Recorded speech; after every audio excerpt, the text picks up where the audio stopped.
welcome to this, your episode 20 of the Mind and Muse Crafts podcast. I am your host, Caroline, and I am recording on the island of Puerto Rico, a small town on the western side of the island called Aguada, where I live with my husband for some time now.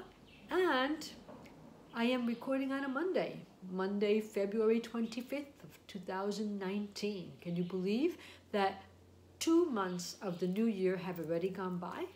It's incredible the way days just seem to fly sometimes. And we sit down and we say, well, I had so many plans, so many things I wanted to do. Well, let's get on with them. First of all, if you are a new viewer, I want to thank you. Thank you for pressing that watch button and for making the choice to watch this podcast and spend some time with me.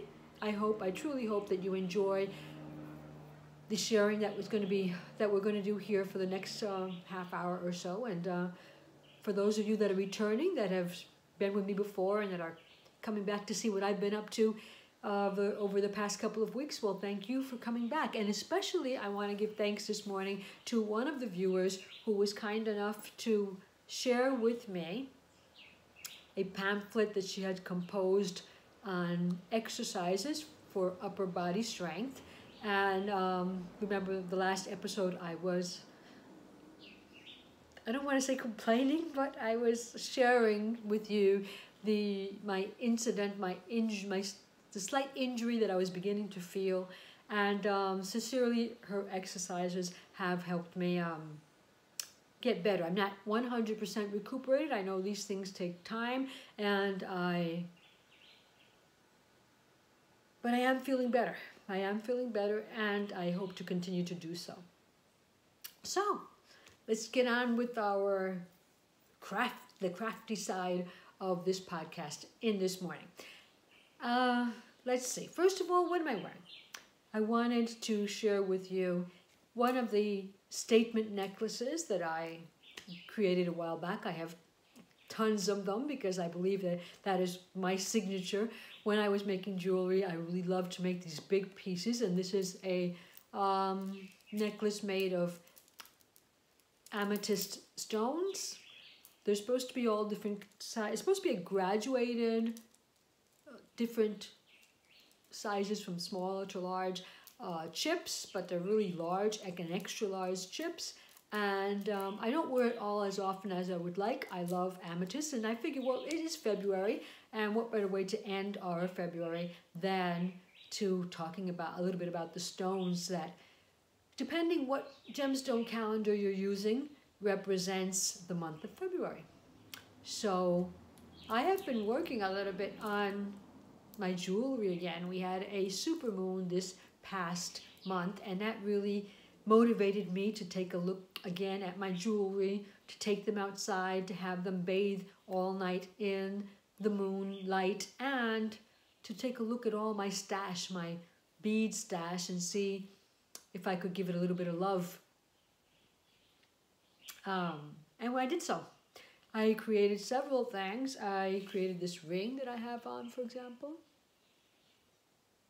It's not made out of fancy wire. I usually don't tend to use my good wires unless I have practiced with the ordinary craft wire and making sure that I'm not going to waste the good wire. So this is just crafting wire. Let's see. It's really hard to get photograph or to film jewelry because of the fact that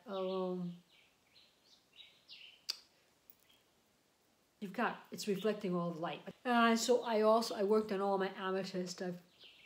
This is actually a replica of a pendant that I created for my youngest daughter, Clarisabeth, a while back. She asked me to create her one of these, and I liked it so much that I've been thinking about it for a while that I would like to have one myself. So this is again, it's very hard to see all the details with I'm using the front camera today.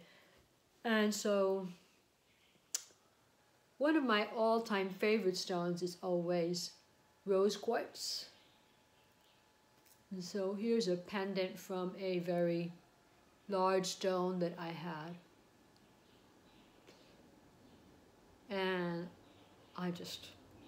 So on another note, Cora is accompanying me here to help me show you the finished homebody sweater. This is what I am calling my Four Seasons sweater.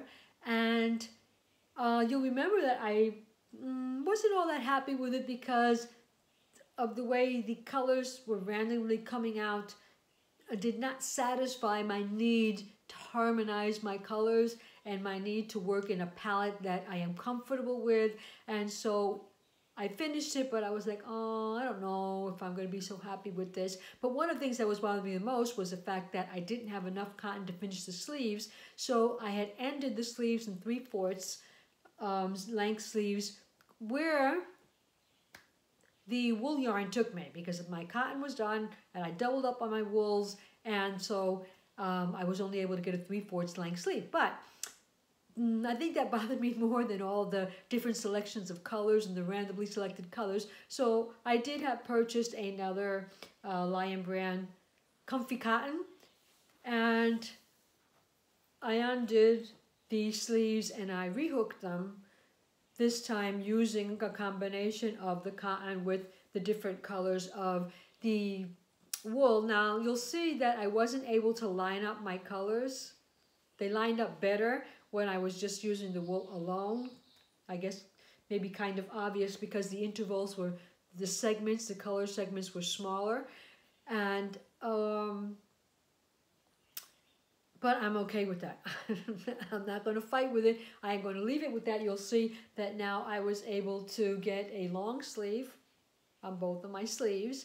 And yes, I tried to dress Cora up in a way that I thought that maybe I would actually use the sweater if I were to wear it. It was, I thought, a high collar, something that is a solid color that shows up above all the other colors and like stands out from all the other colors, and maybe even a statement necklace. So there she is. There's Cora modeling my finished homebody sweater, and I am much more happier with her now. I think she's looking okay. Still not, I love the texture. I really want to design something totally with that texture, but I'm still not like 100% convinced that I am going to use her a lot, but I like her much better. And she's not oversized like the homebody sweater because I wasn't going to have enough yarn to do that, but she is also not fitted. So the sweater,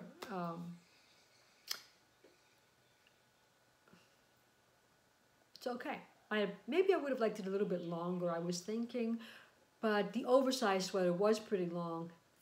Since I wasn't making it oversized, a fitted sweater, I don't think, well, not fitted, but tighter sweater, I don't think looks as nice in a longer version. So yeah, I'm okay with her. And I think she needs a reblocking, but other than that, she's looking well enough to share with you this morning. So that took me some time because undoing, if you remember, I hadn't weaved in my ends because I wasn't really, first of all, because I was going to block her, and second, because I wasn't totally satisfied and I wasn't sure if I was going to leave her like that. So luckily, it was not very difficult to remove the sleeves. I only had to remove half of them. And it wasn't difficult to reconnect, obviously. I really didn't have a lot of ends to weave in, so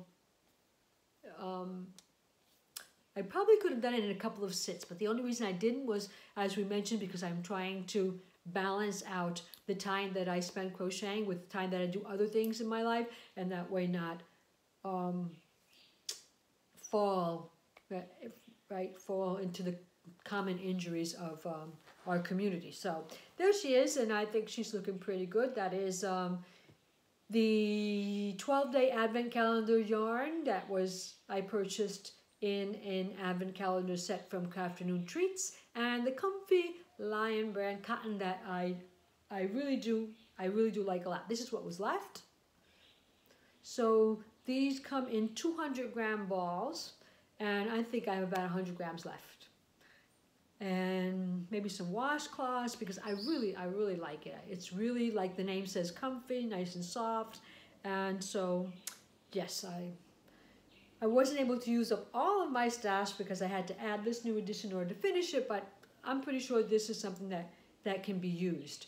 Maybe some mitts, or headband. I mean, it's cotton. DK, it's DK cotton, but still, it's light enough. This is not the warmest sweater. I don't think it could be used like in the very crude winter, but for where I live, for Puerto Rico and the Caribbean, it's more than enough. Okay, the second finished object, but finished because it was already started and I completed it. So let's say completed project for this morning was something that Clarisabeth had left behind when she was selecting what things to take and what not. She had left behind this pouch.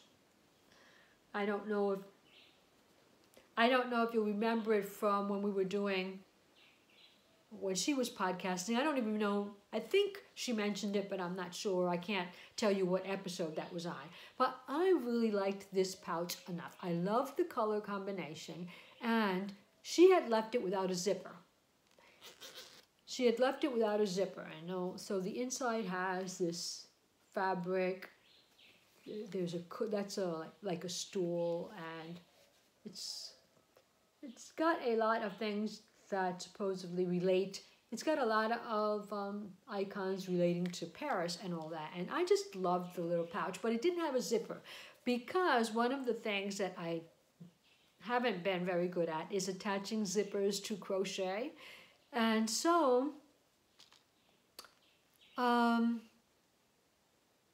been looking at podcasts in Spanish lately. I guess since the fact that you speak more than one language, you should take advantage of that to see how the different regions, the different cultures, the different countries have actually different techniques and skills to share. And so looking into that, I found several websites websites. Well, there probably were too, but I saw videos that explained how to attach a zipper to the white is going to make it, blow out a little bit. You can see I used a cotton yarn here in the same tone, as close a tone I could get as this last yarn that Clarissa used. And what I did, what the video told us to do was, the videos, because there were more than one, obviously, was to crochet all along. There's like a little seam. When you have, depending on the zipper, there's like a little seam down here, a line that looks darker than all the rest of the zipper, like stands out. And they said to attach I used single crochet. Some people do it with slip stitches. Some people just do it by hand in a running stitch. And I used single crochets all the way around. When we got to this corner here, the zipper has like those two legs, those little pieces of extra fabric. And so in each one of those legs, you should crochet 2 single crochets, come back all the way around, and do the same thing on this side up here, 2 single crochets in each. And then we cut our yarn, and we put it into our work. And we complete the crochet.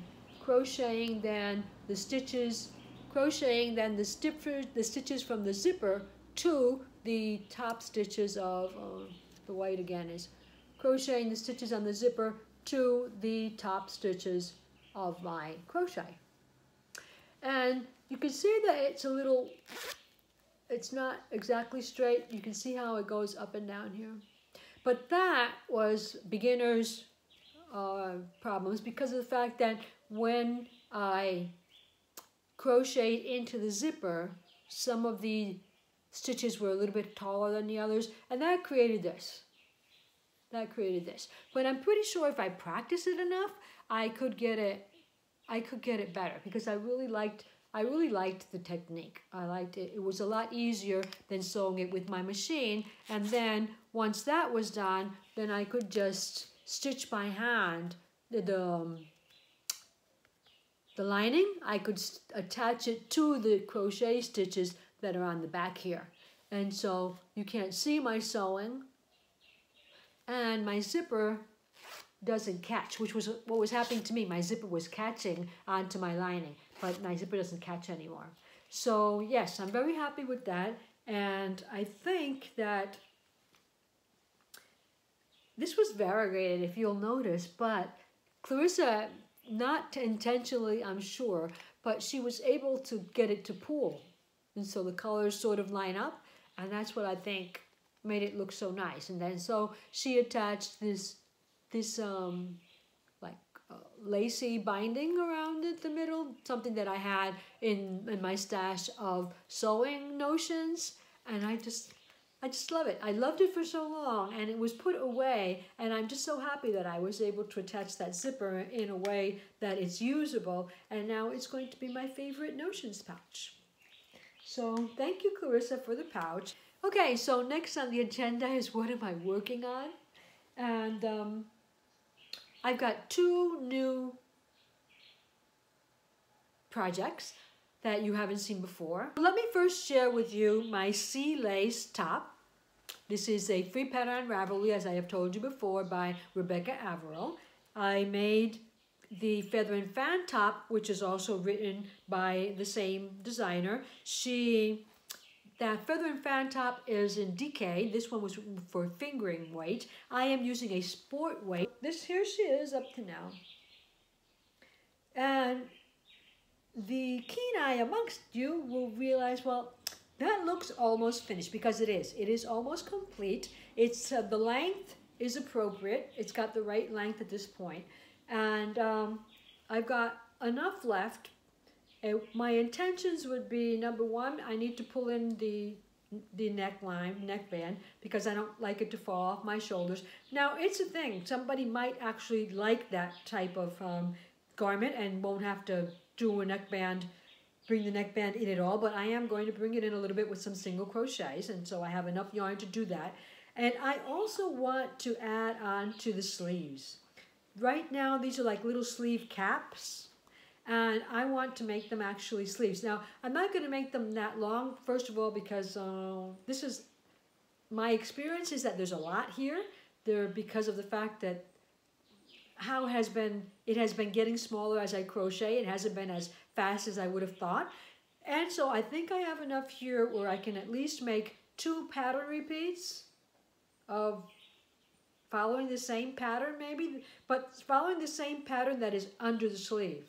So not the same pattern that goes all the way around. I think I can read it, and I have seen people on the project page of this, I have seen people do it, and I have seen long sleeves, medium slide, balloon sleeves, all kinds. So I'm pretty sure it can be done, and I'm just going to add a couple of them to make it like maybe almost down to my elbow. Whatever I can do, I'm going to try and use up all the yarn, and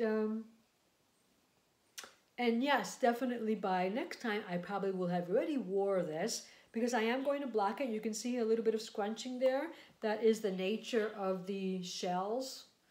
They need to be pulled out a little bit. Not too much, maybe just to wash and lay it down, because I don't remember, this is silk. This is yak with silk, 50-50, and you have to be careful with your silk because you don't want to break it. It can't take as much force, like you can't block aggressively, and I don't think it really needs it, but it is going to be lovely. It is going to be lovely. There's no itchiness whatsoever in it, and it's soft, and it feels fresh, and so even though I have never thought that orange is my color, I love orange. I do, in all of its tones. And because of my black hair, I am supposed to be a winter tone, a winter color palette. I'm supposed to have a winter color palette. And orange isn't in that color palette. No, but is this one of the points where you say I don't care? What I usually do then is I try and I'll put on some form of jewelry, right? That will be a statement and will make you look more at the jewelry that will match my palette and not the blouse. But anyway, I'm very glad that this is moving along, and I'm sure that I'll have it finished by the next time. And I am also using up my stash for the next 2 projects that I am going to share with you. The project is living in this beautiful bag that Clarisabeth made for me, having a quote from one of my favorite movies. And I am using here a shawl in a ball from Lion Brand. And this is the Peaceful Earth colorway. Shawl in a ball, a lot of the colorways are gradients. So this is the gradient. You can't see right now, but there is a bit of green inside of there also. And I purchased this over a year ago because my sister had come to visit me, and she told me that she wanted me to make her a shawl that she could use to go to her church meetings, because they always put on the air conditioning and it's pretty, and it's cool.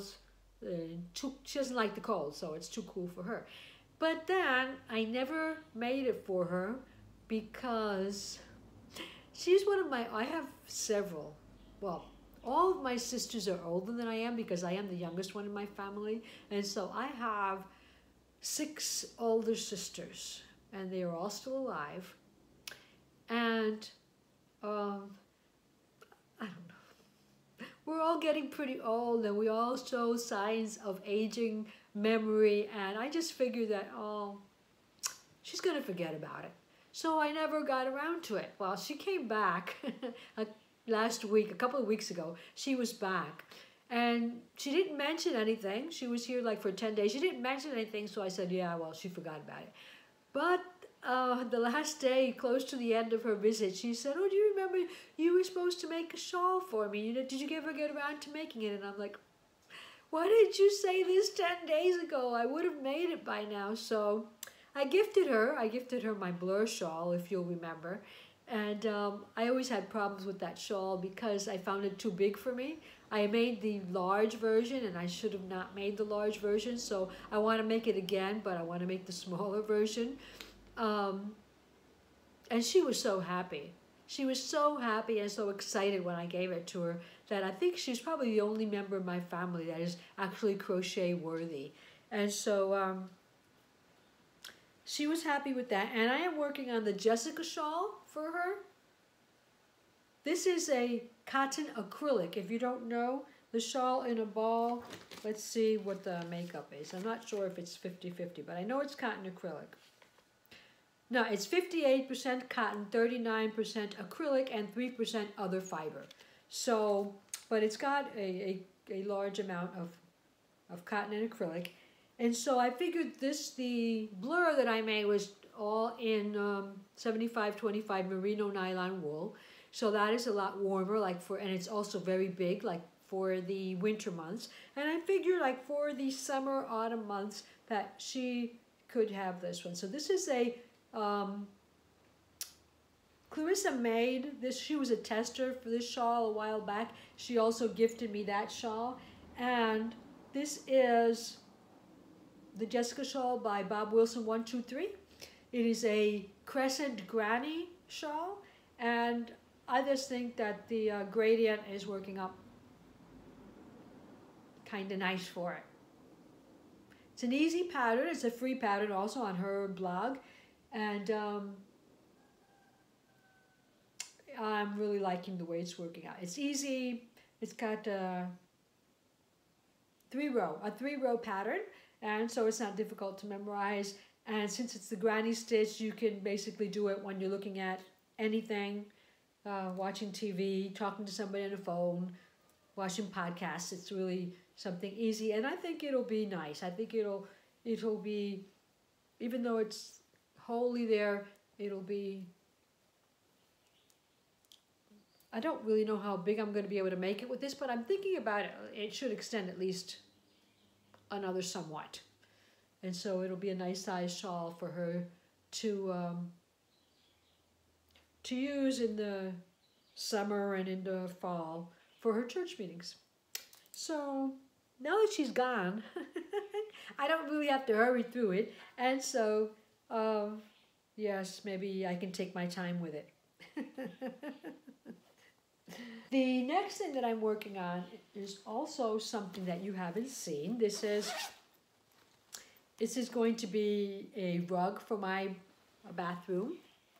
And what I did was I had a large amount, I still have, because I bought all of the yarn that was needed to make a blanket.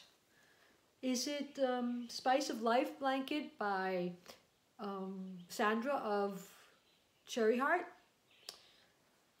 And Clarissa and I, before we got hit by Hurricane Maria, had purchased the whole kit of Stylecraft yarn from yarn.com to make that. But we got hit by Maria, the yarn took a while to get here, and we were just not. The cowl finished, she had a cowl running and it was over, and we were no longer in the kind of the mood, the mindset to do that type of thing, so it just stayed there. I mean, I used some of the yarns to make a poncho that I showed you a while back, and the rest just sat there. There were some colors in there that I figured, oh, I'm never going to use this. I am not a big fan, for example, of very light colors like the powdered pink or the sky blue, those types of colors.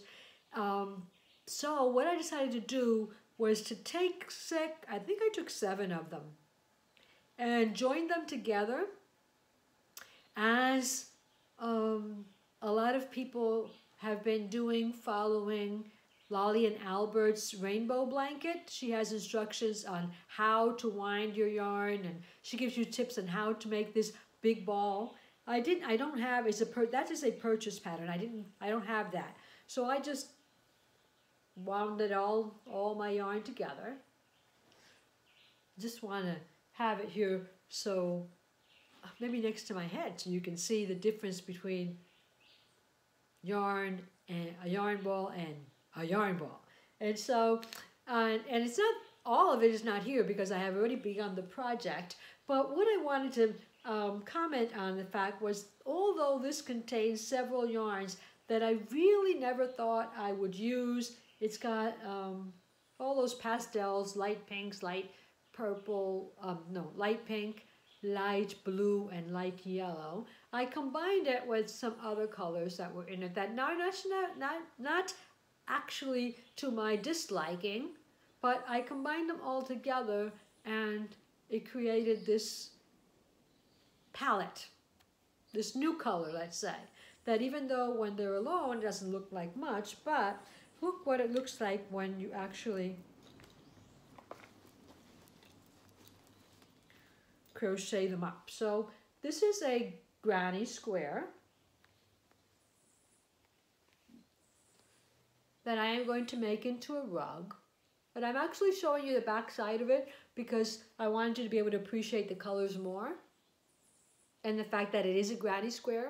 But it is a granny square that one of my most favorite books of all times that I was gifted for one Christmas or Mother's Day, I don't actually remember, but it was gifted to me by my older daughter, was this book. I've shared it with you several times, the Granny Square book, because if you make up all of these granny squares, it really gives you a lot of ideas of how to, what would we call this?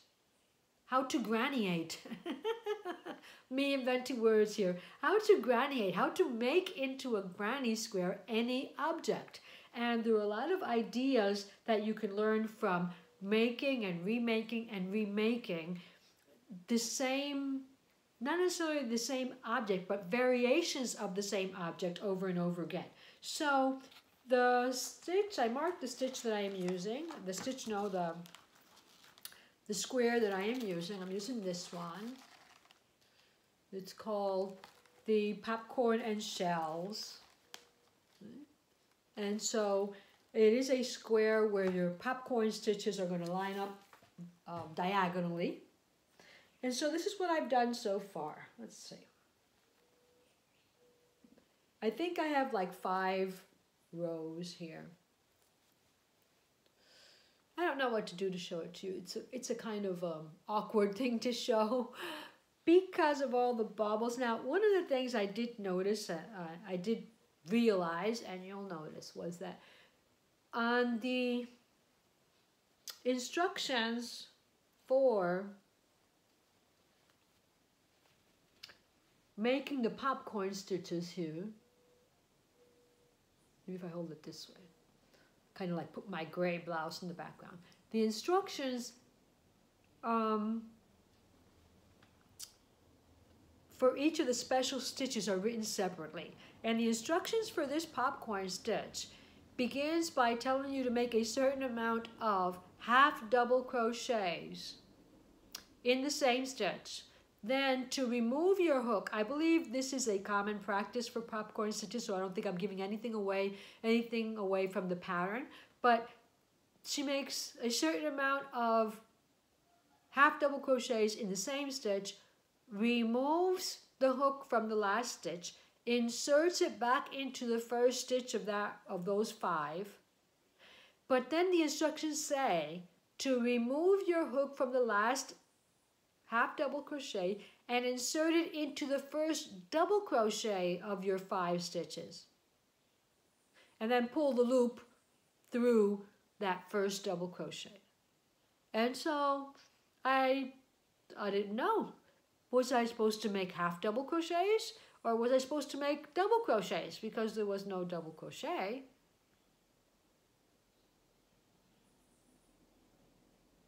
I don't know. I was confused. Maybe I'm totally understanding it wrong. But the first 4 rounds have 3 popcorn stitches. So the first 3 popcorn stitches, I did them half double crochet. And the last one, I said, well, let me try see what it looks like if I do doubles. I don't think there's a big difference, but because of the fact that it's popcorn, I do think that I like better the half doubles. So I think I am not going to take that row out because there is a lot of arm force that goes into working with this thick of a yarn.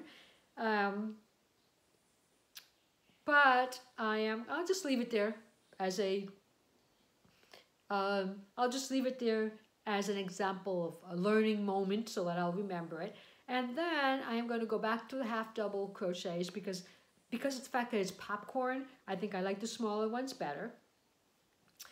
I am using the biggest hook that I had. Well, not the biggest, that's a lie. I did have a 25mm crochet hook, a wooden crochet hook, but I didn't use it because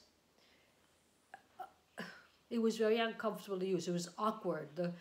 I didn't bring it with me, but the shape and the form of the hook didn't make it easy to crochet, so I just gave up with that one. And I used the biggest one that I have, that is this 12mm one. It came in a set. 12, this is boy, I think. 12mm and 16mm, but Clarisabeth took the 16mm. I really wish that I had the 16mm. Not because it is, it's looking bad, but because I think with the 16, it would have had more drape to it, of course, but it's also, the holes would have been bigger, and it is a rug, and I do want to put it on the floor. So yeah, maybe it wasn't that bad. And it's not really that difficult to crochet up the 7 DK yarns with this hook. So that's what I'm using. It's going slowly because I really can't do at this point more than like half of a row in one seating because I don't want to, because if you have worked with bigger yarns, even if you're fine, you're normal, it takes a lot more force off of your arm, your wrist, and your elbow and all that, and it can cause pain. So I'm taking this little by little. It's okay. I don't need it immediately. I didn't promise it to anybody, and it's for me. So I think I'm going to follow up on that idea. I wanted to make a couple of more rugs for the house, like when I get down from my bed or the other bathrooms of the house. And so I think I'm going to continue with that idea of using up my acrylic yarns in maybe 5 or 6 strands joined together, and to continue with my home decor projects, because it makes me very happy to see yarny decor around the house. So that was a good idea. I am glad that I pursued it. And I'm sure there are many other granny squares in this book that could be used in a similar fashion. Just love the ones that have flowers. I'm not a flowery person, but for some reason, granny squares with 3D flowers call my attention. The only reason that I don't like them that much is because in order to make them, you have to change colors. So it appears to me that there's a lot of weaving ends in. But there will be more trials in the future. There will be more of those types of trials in the future.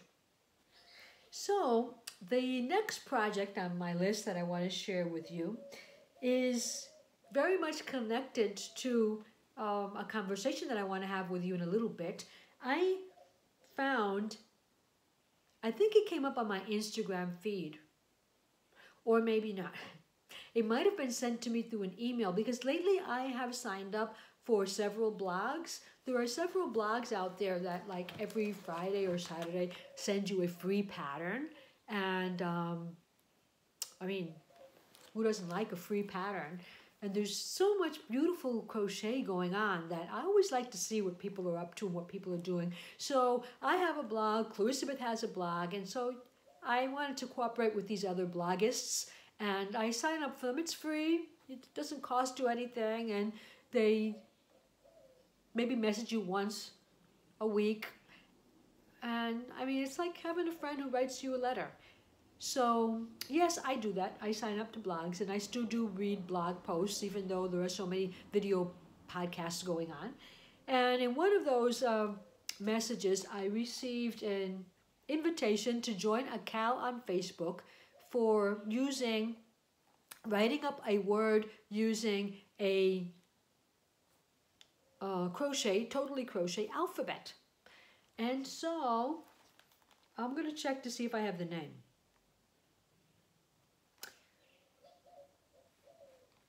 This alphabet can be found on Etsy. It is, I'm going to read from my notes. It is the crochet alphabet Angels and Rainbows. Angels and Rainbows font. She has called it Angels and Rainbows font, and she is the homemaker by Emily, all written together. There are a couple of capital letters there where you wouldn't expect them. So I'm going to write it at the bottom of the screen, The Homemaker by Emily on Etsy. And she has this alphabet. She sells the letters individually. You can buy them individually. Last I checked for $1.75. You can buy 10 letters for maybe $20. Or you can purchase the whole alphabet on Etsy for a price I don't remember, so I'm not going to say it. But it is less than 30. It is less than 30. So this is what I have worked up to now. And I was very, very, probably going to like blow out here because of the fact that this is such a yellow color. But you can see I've got an H and an E. You can see I've got an H and an E there, right? And I really, this is crocheted up with this DMC Omega. I don't know where the yarn ball is right now, but the color on it is just a numeric color sequence. It's not a name, so. But this is a pretty green that I had in my stash and that I really like. It's all about the greens today, isn't it? This is number 5. I wanted it to be number 3, but it is number 5, so it's very thin. And I am crocheting this up. I guess I might not have here, but it's a 1.75 boy hook. I don't even have an ergonomic. It's a boy hook. 1.75, 1.8, because I don't think boy comes in 1.75. So 1.8 is what I have anyway. And it should have been a 1.5, but I couldn't find my 1.5. A lot of the times these very small hooks, I leave them in the pouches for my knitting, especially knitting, well, for knitting, yeah, for knitting. But especially socks, because in case I drop a stitch, I can quickly pick it up with my crochet hook, because I'm a lot better with my crochet hook. So it is in some bag around here, and I don't know where it is, so I used the 1.75. I'm going to complete my project with the 1.8. I keep saying 75, but it's 1.8. Boy, 1.8, because that's what I had. Because I want all my letters to be the same size. But if I were to redo it, I probably would try, with this type of yarn, I would try the 1.5. I would try it because, yeah, I can... There are some holes because sometimes she crochets into a chain, but I'm sure it's just practice. I need practice, that's all. So she is running, Emily, I don't remember, but I'll write up the name of the Facebook group that is in which she is hosting the CAL. So if you want and you would like, you can become a member. They are writing out the word hello. They're writing out the word hello in this alphabet, and she has a, up until the 28th of this month, because they're starting in March, up until the 28th, she has a discount in her shop. You can get the 4 letters for $4 with a code. So don't be like me. Don't go running to buy it and then forget the code and pay full price. But it's okay. It's okay. I'm cooperating with a with a small shop, and that's okay. I do believe it's worth every penny, because, and this is another project that I believe that if you make the whole project, there's a lot to learn, because from this project you actually learn how to create curves with your crochet. More than curves, how to exactly turn your crochet into a totally different direction. And so it is very ingenious, and I'm sure there's a lot to learn. If you crocheted every single letter of that alphabet, you would have learned enough to probably go on and do something yourself. So yes, it's a great project. I am not writing the word hello, but the word that I am writing does have an H and an E in it. So let's move on. That will connect to my next segment, in which I want to talk about the word that I have chosen for this year. So I chose the word authentic, and that is the word that I'm writing out in crochet. I believe I'm going to create a word art. If you see it, it's going to be pretty big, because I think it will occupy this whole space. So that might be maybe some 18 inches or so. It'll probably be around that. And so it's going to be a big wall art for my wall, where we'll have the word authentic and some design around it that I haven't decided on yet. So that's what I'm writing out there. And why the word authentic? Well, because some of the things that I think have happened as I have joined this community, and I have got more and more involved in the crafty side of me, is that I have lost a little bit of that at some times. And so I sat down and had to think about in what way, what did I think it meant to be authentic, and in what ways have I tried to water down that authenticity, tried to make it less visible, certain traits less visible in my character and in my projects and in the craftiness that I share with you, and even with the way I share this podcast. So I wanted to remember some things about me, and to remember this year to have those things reflected in my crafting. So for example, I wanted to,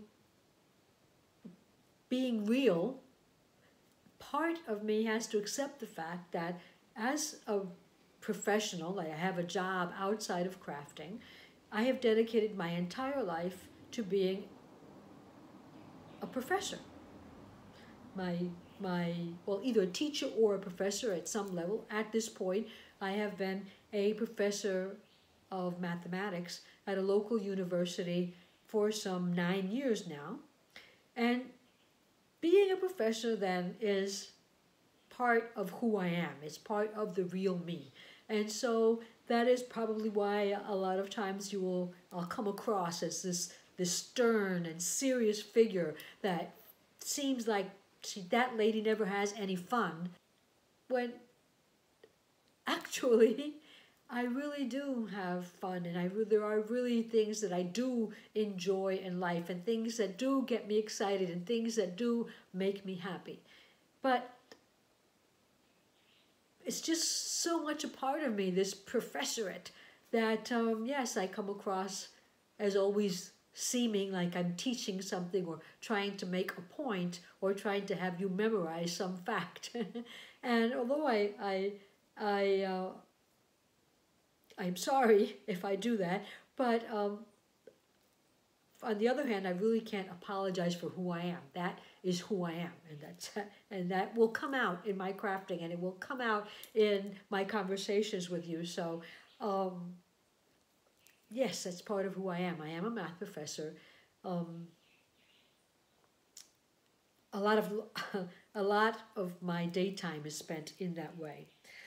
So, but you know, one of the things that I discovered as I work more and more with knitting and crocheting is that there is a big mathematical part to it. There is actually a lot of ways in which good mathematics can be applied, and I would also like that to reflect in my crafting. So I'm going to give that some more thought over this year, and I'm going to give that some more thought as I choose my projects. How can I show more the mathematical side of me in those projects without being too nerdy and without being too serious and too stern, and right, without my colors being too muted or neutral.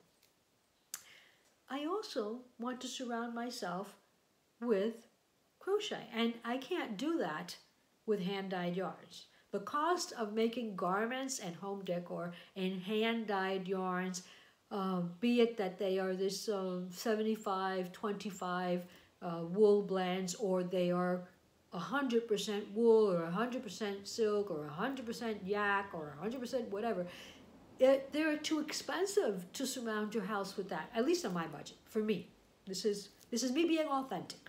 So a lot of what you are seeing in my projects is cotton acrylic, or just plain acrylic, or some form of blend of cotton, nylon, bamboo, just the less expensive side of the blends that we can find in the market.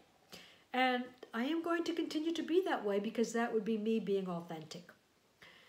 Also, on this point of being authentic, if you haven't noticed already, I began crafting as a jewelry maker. I was even able to sell my jewelry at one point. But as the prices of metal, of good metal, rose, and I drifted away from it because it got too far, again, out of my budget. I wanted to make jewelry that people could have as a keepsake, that it could be passed down as a family heirloom, from mother to daughter, from daughter to niece, whatever. And I didn't want to have materials that were too inexpensive, or necessarily inexpensive wasn't the point. They were cheaply made. I wanted good quality materials, and they just got to a point where they were too expensive. It was too expensive. So when I came to crochet, then I wanted to at some point connect my jewelry crafting with my crochet crafting, and so I began crocheting jewelry. But at some point, the same as what happened with my jewelry making, my jewelry making was this type of jewelry. It was statement necklaces that, like I say, not everybody was willing to use, and so, but it was what I liked. But the fact that so many people would look at my jewelry and say, wow, that's big, or how do you wear that? That's so heavy, or who are you making that for? Who's ever going to wear that type of thing? Kind of shied me away from the side of the crafting that I liked. And the same thing happened with crochet jewelry. The comments about, oh, I would never wear crochet jewelry, or I never wear jewelry at all, or comments like that, well, made me also shy away from making crochet jewelry. So as I am thinking about this authenticity, I decided, well, no, I am not going to shy away from it. This is going to be who I am. I make jewelry, and I make it in crochet. I make it with gemstones. I make it with metal. I make it with whatever I can get my hands on, and that is who I am. And that, unfortunately, maybe for people that are not interested in the subject, but it is a topic that recurs on this podcast. My jewelry making comes up, and even if it's just to catch your eye, or even if it's just for eye candy, I hope that you will at least enjoy it because you're seeing that I enjoy it so much. So authenticity and being authentic and embracing who I am is going to, well, I don't know how much it's going to change, but I hope it's going to be more noticeable on this podcast during the upcoming months of this year. Hopefully it'll be in a good sense, and hopefully it won't be in a way that it will displease any of you, and hopefully you'll still be around for the ride for what's left of this year, and you'll be willing to share in your comments below, or share writing me at an email. If you don't want it to be public in a comment, you can always write to me, or share on Instagram or Ravelry. It's all up to you. I want to continue sharing, but I want to continue sharing authentically. So yes, that's my word for the year. That's my reasoning behind it. And I'm sorry to have made it such a long conversation. I hope you're still with me. But if you're still with me, I don't want to close and end this podcast without mentioning the upcoming MAL, the upcoming make-along that I announced last episode for this podcast. And it is the In Harmony make-along, in which you can choose to make a multi-craft project in which you unite any crafts that you want to and share them with us on this podcast. And I say on this podcast, but really I have created a group on Ravelry, and it is called the Mind and Muse Crafts group on Ravelry. You can look it up, Mind and Muse Crafts. And in that group, the last I checked, there were about 15 or 16 members already, and some of them have already started a conversation with me about what things they would like to make. I also have put up a bundle on the group. In the group, it's called the Multi-Craft Bundle, where I have included some 20 projects that I chose that were on Ravelry that I could see used more than one craft. But I don't want you to limit yourself to Ravelry if you're not a member, or if you don't like any of the patterns that you find there. I also put up a board on my Pinterest account. It's also Mind and Muse Crafts. And in this board, it's also called Multi-Crafting Projects. And so you can find other ideas of things that were not on Ravelry, because Ravelry would only allow me to include links to Ravelry projects. So on the board on Pinterest is much broader. It does have some things that are on Ravelry, but it has just some pictures of things that there is no pattern to, that you would have to invent it yourself. But I just wanted to have the list of ideas, things that you could think about. Oh, I could maybe make this. And it's all in good fun, right? We want to be able to work together, but at the same time, we want to each of us take it in our own direction. So I put some ideas there, but don't be limited to these ideas. It's open to whatever it is that you would like to do. The only criteria is that, well, true criteria. You have to have made it, and you have to have used more than one craft. But there's no limit to what crafts they could have been. Go to the Ravelry group and add yourself as a member. Sign up as a member. It's all free. They don't charge you anything if you're not used to doing that. And get yourself thinking. It officially starts the 28th of February, but although I say we are accepting whips and previously completed makes, but officially the 28th of February, and it runs until the 28th of April. 22 months. For 2 months, I am going to have that thread of FOs open so that you can share any multi-craft project that you have made. And I'm hoping it'll be a good one. We have several people have told me that they're interested in sharing. I hope the time will allow you to do so. And I'm very happy to be hosting this first make along for this channel. So basically, I think that's all I have to share with you today, and some of you will be saying good riddance because it has been a long one. So thank you for watching. Thank you for sharing with me. And as I always say, keep yourself safe, keep yourself happy, and keep crafting. I'll see you soon.